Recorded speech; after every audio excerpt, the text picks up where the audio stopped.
Hello and welcome back to another snapshot video. Today's snapshot is called 20w14a and it's a rather small snapshot. They just added these raw ore pieces.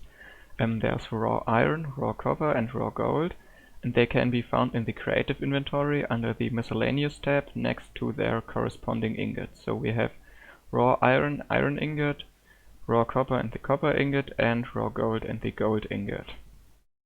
So the idea is that if you mine the ores, it's for the deep slate ores and for the normal ores, you just get the raw ore things instead of the ore itself, but you can still smelt these in a furnace to get one ingot of the corresponding ore.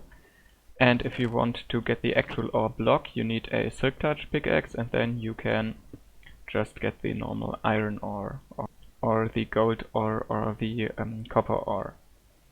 And they made it so that these three ores now also work with the Fortune enchantment, because previously they did not, because you would always get the ore block and not something that could be applied with Fortune. Okay, so if we take a pickaxe with Fortune 3 and efficiency and spawn in some of these blocks, it's 64 of each, then we can see how much we will get. On the left we have coal, because this was able to be mined with Fortune in the older versions already, and now we can compare it with copper, iron and gold. And also I've given myself haste so that I can mine them instantly, so we don't have to spend that much time mining every block. So let's just run down the line and see how many coal pieces we can get. And also you will notice that I'm getting XP from the coal, because you get XP from coal. But if we now take the other ores, we don't get XP, because we have to put the raw ore pieces in the furnace and smelt them and get XP that way. So it's not a bug or something that we don't get XP, it's a feature. Okay, so we've just finished the copper and now comes the iron, and then the last thing is gold, and then we can see how many pieces we got of each ore, of each raw ore.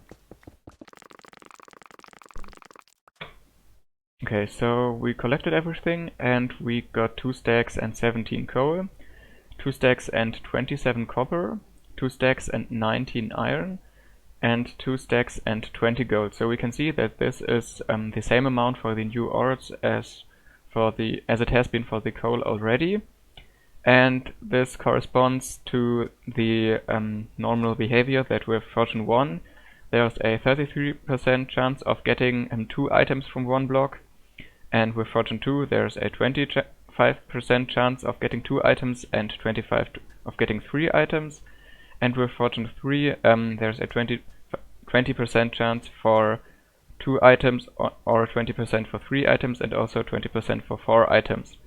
So for Fortune 3 we can see that in theory we would get 2.2 items per ore, and this is more or less what we got. We got a bit more than 2 per block, because we had 64 blocks of each and we got above 2 stacks.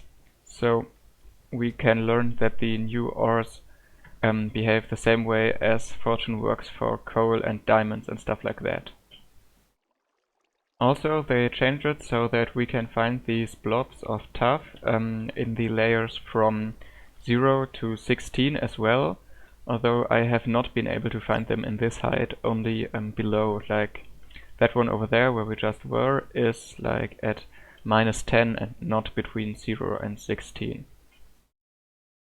And the last change they made is that if you have copper which is fully oxidized, you can also now still wax it with honeycombs, even though nothing else would happen to it because it can't oxidize any further, but you can wax it, and I assume that is to prevent it from getting deoxidized by lightning strikes, because that is a feature which was added in another snapshot. And at last they fixed some bugs. The most important ones are that when you are fishing with a fishing rod, the fishing rod would always look like it has been cast if you have it in your inventory, even though you have not cast it actually. And they made it so that when you fished in the last snapshots, there was a bug where the all the stuff connected to the fishing rod, like the line or the actual bobber, weren't properly rendered. They fixed that. Also, you perhaps have noticed that the end had some big problems in last snapshot, and they fixed it, so the end is back to normal again. Also, the command block output, if you use a command block for something, has been fixed, because in the last snapshots it didn't immediately be displayed after you ran a command. And the last important thing, in my opinion, is that they fixed it so that ocean monuments now generate properly again, because last time it was so that they were completely empty, which was not the idea of an ocean monument. So that was it from this snapshot. Perhaps we get another one next week, and I hope I'll see you then when I make another video about that. Goodbye.